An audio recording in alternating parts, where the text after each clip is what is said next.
నమస్తే అందరికీ welcome to our channel Tanya to guide. So ఇవాళ ఈ వీడియో వచ్చేసరికి తెలంగాణకి సంబంధించిన పాలిటెక్నిక్ ఎంట్రన్స్ ఎగ్జామినేషన్కి సంబంధించిన అప్డేట్స్ అనమాట.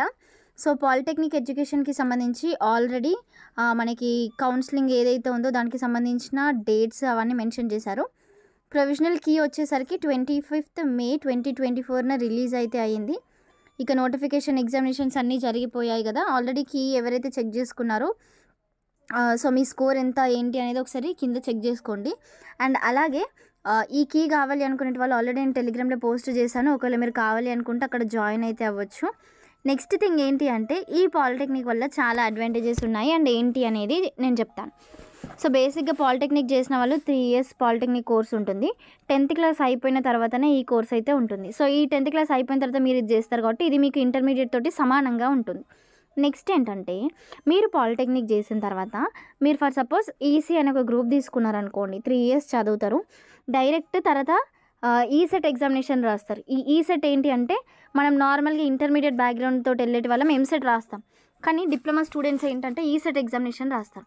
ఈసెట్ రాసిన తర్వాత ఏంటంటే మీకు వచ్చిన ర్యాంక్ని బేస్ చేసుకొని మీకు మళ్ళీ వెబ్ ఆప్షన్స్ ఇవన్నీ అటెండ్ అవ్వడం ఉంటుంది. సో బేస్డ్ ఆన్ దాట్ మీరు డైరెక్ట్ ఇంజనీరింగ్ సెకండ్ ఇయర్లోకి వెళ్ళిపోతారనమాట. సో అది పాలిటెక్నిక్ స్టూడెంట్స్కి నార్మల్ ఎంసెట్ ఎగ్జామినేషన్ రాసిన స్టూడెంట్స్కి తేడా. మీరు అక్కడ 2 years చదువుతారు నార్మల్ ఇంటర్మీడియట్ వాళ్ళు అయితే. అదే డిప్లొమా స్టూడెంట్స్ అయితే 3 years ఇక్కడే చదివేస్తారు కాబట్టి డైరెక్ట్ సెకండ్ ఇయర్లోకి వెళ్ళడం జరుగుతుంది. నెక్స్ట్ థింగ్, ఈ పాలిటెక్నిక్ చేయడం వల్ల సబ్జెక్ట్ అయితే చాలా సబ్జెక్ట్ యాక్చువల్లీ పాలిటెక్నిక్లో ఫుల్ నేర్చుకోవడానికి ఉంటుంది. ఎందుకంటే నేను ఇంజనీరింగ్ చేసేటప్పుడు one of my experience, so నా డిప్లొమా ఫ్రెండ్స్ ఉండేది. సో ఇదన్నమాట. ఇక మీరు డైరెక్ట్ సెకండ్ ఇయర్లోకి వెళ్ళిపోతారు కాబట్టి సబ్జెక్ట్ ఎక్కువ నేర్చుకోవచ్చు. అండ్ ఇందాక వన్ ఆఫ్ మై ఎక్స్పీరియన్స్ అని చెప్పాను కదా. సో నేను ఇంజనీరింగ్ చేసేటప్పుడు నా డిప్లొమా ఫ్రెండ్స్ ఉండేదన్నమాట. వాళ్ళు డైరెక్ట్ డిప్లొమా నుంచి వచ్చేది, సెకండ్ ఇయర్లో జాయిన్ అయిపోయేది. మాకు ట్రిపుల్ రిలేటెడ్ ఏదైనా డౌట్స్ వస్తే వాళ్ళు కొంచెం ఎక్కువ మోటార్స్ రిలేటెడ్ కానివ్వండి, ప్రాక్టికల్స్ ఎక్కువ చేసేవాళ్ళు, ప్రాక్టికల్స్కి హెల్ప్ చేసేవాళ్ళు అనమాట.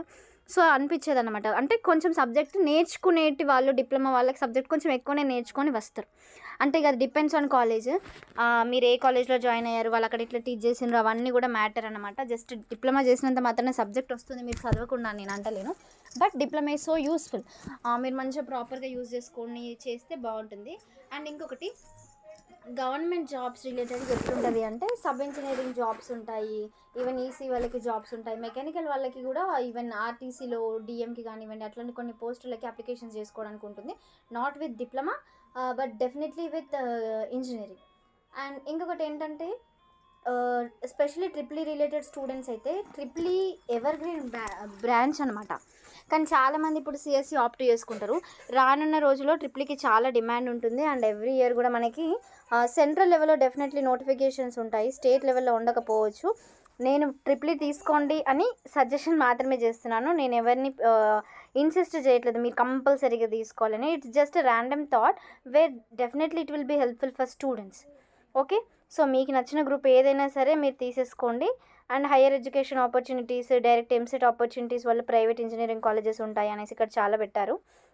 ఇంకా చాలా కోర్సెస్ ఉన్నాయి. Not only computer science, artificial intelligence, cyber security, electronics and communication, electrical engineering, mechanical.